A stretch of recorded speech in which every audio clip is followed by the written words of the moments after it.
Hello दोस्तों, जय हिंद, वंदे मातरम। दोस्तों, हम लेके आए हैं आज आप सभी के सामने वर्णमाला के 25 क्वेश्चन जो एग्ज़ाम के दृष्टिकोण से बहुत ही इम्पोर्टेंट है और हर एक एग्ज़ाम में पूछा जा रहा है। दोस्तों, यदि आप चाहते हैं कि हमारा एग्ज़ाम में क्वेश्चन ना छूटे तो हमारा वीडियो आप अंत तक देखिए। यदि आप वीडियो जहाँ छोड़ेंगे वहीं से एग्ज़ाम बाद में क्वेश्चन बनेगा और बोलोगे सर आप सही से नहीं बताए। तो चलिए ज़्यादा समय न लेते, हम अपनी वीडियो की शुरुआत करते हैं। हमारा पहला क्वेश्चन रहा, हिंदी वर्णमाला में कुल कितने महाप्राण व्यंजन हैं? क्या ये 12 हैं, या ये 14 हैं, या 15 हैं, या 10 हैं? यही आपको बताना है। आप बताइए भाई कितने हैं। यानी हम ऑप्शन सी के साथ चले जाएंगे। हिंदी वर्णमाला में कुल कितने महाप्राण व्यंजन है भाई? 15। अब क्वेश्चन नंबर अगले की तरफ बढ़ते हैं। क्वेश्चन नंबर 2 हमसे क्या कह रहा है? क्वेश्चन नंबर 2 कह रहा है कि री को वर्णमाला के क्या का माना जाता है? यानी री को वर्णमाला में क्या माना जाता है? क्या ये व्यंजन है, क्या ये ह्रस्व स्वर हैं, या ये आयुग्वाह हैं, या ये दीर्घ स्वर हैं? तो हम सब जानते हैं जो री है, री को हिंदी वर्णमाला में भाई ह्रस्व स्वर माना जाता है। यानी ऑप्शन बी को हम सब मारेंगे। ह्रस्व स्वर में क्या क्या आता है? जैसे अ हो गया, ई हो गया, और उसके बाद ऊ हो गया, और बाकी री तो है ये है।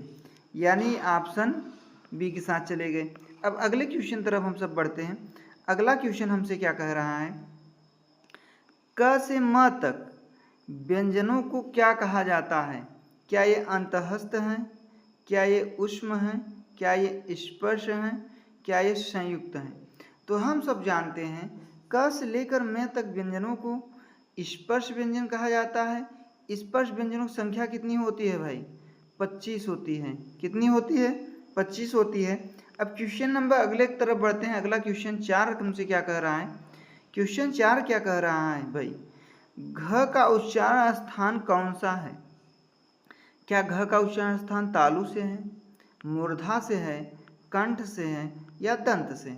यही आपको बताना है। तो हम सब जानते हैं जो घ का उच्चारण स्थान है वो कंठ से है। यानी ऑप्शन सी के साथ चले जाएंगे। कंठ में क्या होता है? क, ख, ग, घ, अंग ऐसे करके। और कंठ बाद क्या आता है? तालब यानी तालु, यानी च, छ, ज, झ। उसके बाद मूर्धा में आता है ट, ठ, ड, ढ, अड़। और उसके बाद फिर मूर्धा, फिर दंत। दंत में क्या आता है? त, थ, द, ध, न। त, थ, द, ध, न ऐसे करके आता है। फिर उसके बाद ओष्ठ आता है। ओष्ठ में प, फ, ब, भ, म। अब चलिए हम सब क्वेश्चन नंबर अगले की तरफ बढ़ते हैं। अगला 5वां क्वेश्चन हमसे क्या कह रहा है? कौन सा वर्ण स्पर्श व्यंजन नासिक के दोनों है? स्पर्श भी हो और नासिक भी हो। क्या वो म है, या फिर श है, या फिर ह है, या फिर य है? तो हम सब जानते हैं जो स्पर्श व्यंजन होता है वो कहाँ से कहाँ तक होता है भाई? क से लेकर भाई वो होता है क से लेकर म तक। कहाँ तक? म तक। यानी इनकी संख्या कितनी होती है? 25 होती है। क से लेकर म तक संख्या कितना हो गया भाई? 25। अब हम जानते हैं ऐसा इसमें कौन सा है। और नासिक में क्या क्या आता है? जो नासिक व्यंजन होता है, नासिक व्यंजन, नासिक में आता है अंग, य, अड़, न और म। यानी इनमें दोनों कौन है भाई? हम ऑप्शन ए के साथ चले जाएंगे, यानी म है। अब क्वेश्चन नंबर अगले की तरफ बढ़ते हैं। अगला क्वेश्चन 6 हमसे क्या कह रहा है? ये कह रहा है ए का निर्माण किन दो स्वरों के मेल से हुआ है? ए का निर्माण किन दो स्वरों के मेल से हुआ है? तो हम बताएंगे क्या अ प्लस ई से हुआ है, अ प्लस ए से हुआ है, या फिर अ प्लस बड़ी ई से हुआ है, या बड़ा आ प्लस ई से हुआ है?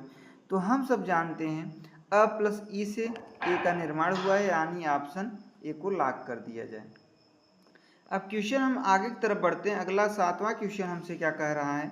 हिंदी में कुल कितनी अंतःस्थ ध्वनियाँ होती हैं? अंतःस्थ ध्वनियाँ क्या वो 2 होती हैं, या 3 होती हैं, या 4 होती हैं, या 5 होती हैं? तो हम सब जानते हैं जो अंतःस्थ ध्वनियाँ होती हैं वो 4 होती हैं। वो होती कौन कौन सी हैं? य, र, ल और व।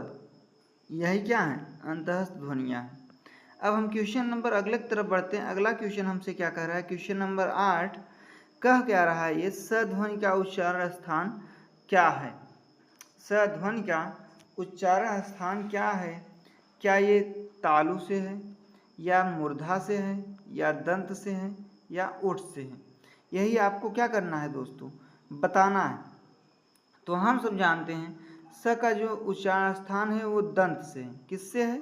दंत से। यानी ऑप्शन सी को लॉक कर दिया जाए। हम क्वेश्चन नंबर अगले की तरफ बढ़ते हैं। अगला क्वेश्चन हमारा क्वेश्चन नंबर 9। क्वेश्चन नंबर 9 यानी 9 क्या कह रहा है हमसे? हिंदी वर्णमाला में ऊष्म वर्णों की संख्या कितनी है? ऊष्म, क्या वो 2 है, 3 है, 4 है, या 5 है? तो इनकी संख्या कितनी है भाई? 4 है। यानी ऑप्शन सी को लॉक कर दिया जाए। अब 4 है, 4 होते कौन कौन से हैं? ऊष्म व्यंजन। ऊष्म मतलब भाई जो ऊष्मा उत्पन्न करते हैं। यानी स, ख, स और ह। यानी ऑप्शन सी को लॉक कर दिया जाए। अब क्वेश्चन नंबर हम अगले की तरफ बढ़ते हैं। अगला है क्वेश्चन हमारा 10। क्वेश्चन नंबर 10 क्या कह रहा है? 6 वर्ण किनके योग से बना है? क्या ये क प्लस स से बना है, क प्लस स से बना है, क और छ से बना है, क और पेटफाट स से बना है? अब आप कंफ्यूज होंगे, ये वाला स होगा, ये वाला स होगा कि ये वाला स होगा? आप इसे बहुत ही ध्यानपूर्वक देखिए भाई वीडियो को। वीडियो में आप जरा भी स्किप न करिए। तो हम जानते हैं जो हमारा श होता है वो क और पेट फाट स, यानी पेट फाट स, इसे कौन सा बोला जाता है? अब तालव्य मूर्धन्य दंत। तो भाई ये मूर्धन्य है। क्या कह रहा है? 11 क्वेश्चन कह रहा है इनमें से स्वघोष वर्ण कौन सा है? क्या ये क है, या त है, या ड है, या प है? यही आपको बताना है। तो इसमें सघोष कौन सा है? आप सब बताइए भाई, कमेंट करते रहिए बराबर। तो हम सब जानते हैं ये जो ड है ये क्या है? सघोष है। यानी ऑप्शन सी को लॉक कर दिया जाए। अब हम सब आगे की तरफ बढ़ते हैं। आगे क्या कह रहा है? Question number 12। क्वेश्चन नंबर 12 हमसे कह रहा है दंतोष्ठ ध्वनि कौन सी है? दंतोष्ठ ध्वनि कौन सी है? क्या ये व है, या ये फ है, या ये प है, या ये ब है? तो हम सब जानते हैं जो दंतोष्ठ होता है वो वह होता है। यानी ऑप्शन ए को लॉक कर दिया जाए। अब क्वेश्चन नंबर हम सब अगला बढ़ते हैं। अगला क्वेश्चन है हमारा क्वेश्चन नंबर 13। ये क्या कह रहा है हमसे? भाषा की सबसे छोटी सार्थक इकाई क्या है? क्या ये वर्ण है, क्या ये शब्द हैं, क्या ये पद हैं, क्या ये वाक्य हैं? यही आपको क्या करना है? बताना है। तो हम सब जानते हैं भाषा की जो सबसे छोटी इकाई होती है वो क्या होती है? शब्द होती हैं। कहाँ क्या होती है भाई?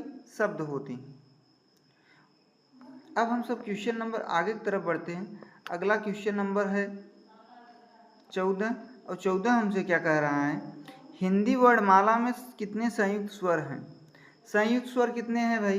क्या ये 2 हैं, 3 हैं, 4 हैं, या 5 हैं? तो हम सब जानते हैं हिंदी वर्णमाला में कुल संयुक्त स्वर हैं 4। यानी ऑप्शन सी को लॉक कर दिया जाए। अब हम सब क्वेश्चन नंबर अगले की तरफ बढ़ते हैं। अगला क्वेश्चन है हमारा क्वेश्चन नंबर 15। ये क्या कह रहा है? ईय का उच्चारण स्थान क्या है? ईय का उच्चारण स्थान क्या है? क्या ये कंठ है, क्या ये तालु है, क्या ये मूर्धा है, या ये दंत है? ईय किस में आता है भाई? ईय क ख ग घ अंग, च छ ज झ ईय, च छ ज झ ईय। यानी ये किस में आ जाएगा? तालु में। यानी ऑप्शन बी को लॉक कर दिया जाए भाई। अब हम सब जानते हैं कि ईयों को और क्या कहेंगे? एक नाम और इसका है, क्या कहेंगे बताइए आप सब। क्वेश्चन नंबर 16 क्या कह रहा है आपसे? हिंदी में लुंठित व्यंजन कौन सा है? लुंठित व्यंजन क्या ये ल है, या ये र है, या ये व है, या ये व है। तो आपको ये बताना है कि लुंठित व्यंजन निम्नलिखित में से कौन सा है। तो हम सब जानते हैं र को लुंठित व्यंजन भी कहा जाता है, यानी ऑप्शन सी को लॉक कर दिया जाए। अब हम सब क्वेश्चन नंबर अगले की तरफ बढ़ते हैं। अगला क्वेश्चन है क्वेश्चन नंबर 17 आप सभी के सामने। अल्पप्राण व्यंजनों की संख्या कुल कितनी है? अल्पप्राण व्यंजनों की संख्या कुल कितनी है? अल्पप्राण क्या होते हैं? 1, 3 और 5, ये क्या है आपके अल्पप्राण। और अल्पप्राण व्यंजनों की संख्या कितनी है? क्या ये 15 है, या 20 है, या 19 है, या 25 है? यही आपको क्या करना है, बताना है। तो हम सब जानते हैं अल्पप्राण व्यंजनों की संख्या कितनी है कुल भाई? 19 है, यानी ऑप्शन सी को लॉक कर दिया जाए। अब हम सब क्वेश्चन नंबर अगले की तरफ बढ़ते हैं। अगला क्वेश्चन 18 क्या कह रहा है हमसे? ओ का उच्चारण स्थान क्या है? ओ का उच्चारण स्थान क्या है? क्या ये कंठ तालु है, कंठ ओष्ठ है, क्या दंत ओष्ठ है, केवल कंठ है? यही आपको बताना है। तो हम सब जानते हैं ओ का जो उच्चारण स्थान है वो कंठ और ओष्ठ, यानी कंठ और ओष्ठ दोनों से है। ओ और औ ये दोनों कंठ ओष्ठ हैं। क्या आप सब बता सकते हैं जो ए और अ है उसका उच्चारण स्थान क्या है? ए और अ की बात कर रहे हैं। ए और अ का उच्चारण स्थान क्या है, यही आपको बताना है। ठीक है। अब क्वेश्चन नंबर 19 हमसे क्या कह रहा है? च वर्ग का उच्चारण स्थान क्या है? च वर्ग का उच्चारण स्थान क्या है? क्या ये कंठ है, क्या ये तालव्य है, क्या ये मूर्धन्य है, क्या ये ओष्ठ है? इसमें से क्या है ये च का वर्ग? तो कंठ में क्या आ जाए? क ख ग घ अंग, तालब में च छ ज छ ना, यानी इसी में चला आएगा, यानी 19 का बी हो जाएगा। ऑप्शन बी को लॉक कर दिया जाए। अब हम सब आगे की तरफ बढ़ते हैं। क्वेश्चन नंबर 20 अगला क्या है? क्वेश्चन नंबर 20 ये क्या कह रहा है हमसे? हिंदी वर्णमाला में कितने मूल व्यंजन माने जाते हैं? क्या ये 30 माने जाते हैं, 33 माने जाते हैं, 35 माने जाते हैं, 39 माने जाते हैं? तो हिंदी वर्णमाला में कुल मूल व्यंजन कितने हैं भाई? 33 है, यानी ऑप्शन बी को लॉक कर दिया जाए। अब हम सब क्वेश्चन नंबर 21 तरफ बढ़ते हैं। 21 नंबर क्वेश्चन हमसे क्या कह रहा है? ये कह रहा है इनमें से कौन सी ध्वनि अघोष है? क्या ये ख है, या ग है, या ज है, या द है? आपको बताना है भाई। तो आप सब कमेंट करके यार कम से कम एक उत्तर बता दो, एक बता दो तो हम समझ लेंगे कि मतलब आप सब भाई पढ़ रहे हैं, बेकार नहीं बैठे हैं क्या भाई। तो हम सब जानते हैं जो अघोष है वो ऑप्शन हम ए के साथ चले जाएंगे, यानी वो हमारा क्या हो जाएगा? ख हो जाएगा। अघोष और सघोष आप सब शायद जानते होंगे। अघोष क्या होता है? यानी आगे वाला। आगे वाला बोले तो 1, 2 और 3 ये अघोष है, और बाकी जो पीछे होता है 4 और 5 ये सभी क्या होते हैं? सघोष होते हैं। हम सब अब क्वेश्चन नंबर आगे की तरफ बढ़ते हैं। अगला क्वेश्चन हमसे क्या कह रहा है? ये क्वेश्चन कह रहा है ड का उच्चारण स्थान क्या है? ड का उच्चारण स्थान क्या है? क्या ये तालु से है, या मूर्धा से है, या कंठ से है, या ओठ से है? यही आपको बताना है भाई। तो हम सब जानते हैं जो ड का उच्चारण स्थान है, यानी ड इसे पढ़ेंगे कि अंगा पढ़ेंगे? पहले आप सब ये कमेंट करिए, ये ड है भाई कि अंग है? तो इसमें क्या आता है? तालु में च छ ज झ इ, और मूर्धन में क्या आता है? ट ठ ड ढ, यानी इसमें ड आ गया तो यानी हम किसको लॉक कर देंगे? ऑप्शन बी को, यानी हमारा क्या हो जाएगा? मूर्धा हो जाएगा भाई। कंठ में क्या आता है? क ख ग अंग, और ओष्ठ में क्या आता है? प फ ब भ म। अब हम सब क्वेश्चन नंबर अगले की तरफ बढ़ते हैं। अगला नंबर है क्वेश्चन हमारा 23। ये क्या कह रहा है? कौन सा वर्ण तालव्य नहीं है? कौन सा वर्ण तालव्य नहीं है? क्या ये च है जो तालव्य नहीं है, या ये छ है, या ये ज है, या ये घ है? आप सभी को बताना है तालव्य नहीं है। तालब में आता क्या क्या है भाई? च छ ज झ इ। ये जो घ है ये क्या है? तालव्य नहीं है, यानी ऑप्शन हम डी को लॉक कर देंगे। अब क्वेश्चन नंबर अगले की तरफ बढ़ते हैं। अगला क्वेश्चन हमसे कह रहा है क्वेश्चन नंबर 24। क्वेश्चन नंबर 24 हमसे कह रहा है हिंदी में पार्श्विक व्यंजन कौन सा है?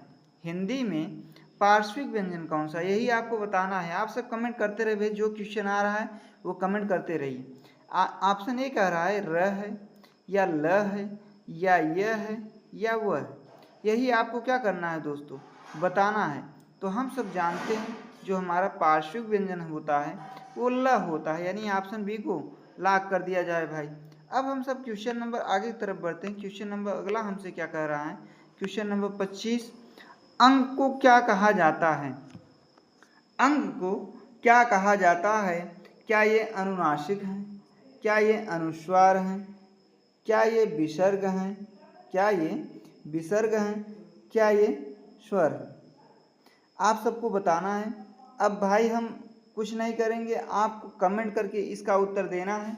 और दोस्तों आप सब 25 प्रश्नों में से कितने प्रश्न का सही उत्तर दे पाए, इसका आप अगर वीडियो के अंत तक बने हैं तो ज़रूर उत्तर बताइए भाई, इससे हमारा हौसला बढ़ेगा। हाँ, हमारे विद्यार्थी इतने अच्छे प्रश्न कर पा रहे हैं तो हम और बढ़िया बढ़िया प्रश्न लाएंगे आप सभी के सामने। और दोस्तों सबसे बड़ी खास बात इस चैनल की, आपको यहाँ पे वीडियो डेली मिलेगा और जो भी एग्जाम के दृष्टिकोण से हिंदी में प्रश्न बनता है आपका एक भी प्रश्न नहीं छूटने पाएगा, हमारा आपसे वादा है। तो दोस्तों इसी वादे को करार रखते हुए आप हमारे चैनल को सब्सक्राइब कर दिए, अपने दोस्तों के साथ भी साझा करिए, ताकि आपके साथ साथ आपके दोस्तों का भी कुछ उद्धार हो सके, वो भी इस चैनल से जुड़ सके, ताकि उनका भी कोई भी प्रश्न छूटने न पाए। फिर मिलते हैं हम अगले वीडियो में, तब तक के लिए जय हिंद, वंदे मातरम, थैंक यू।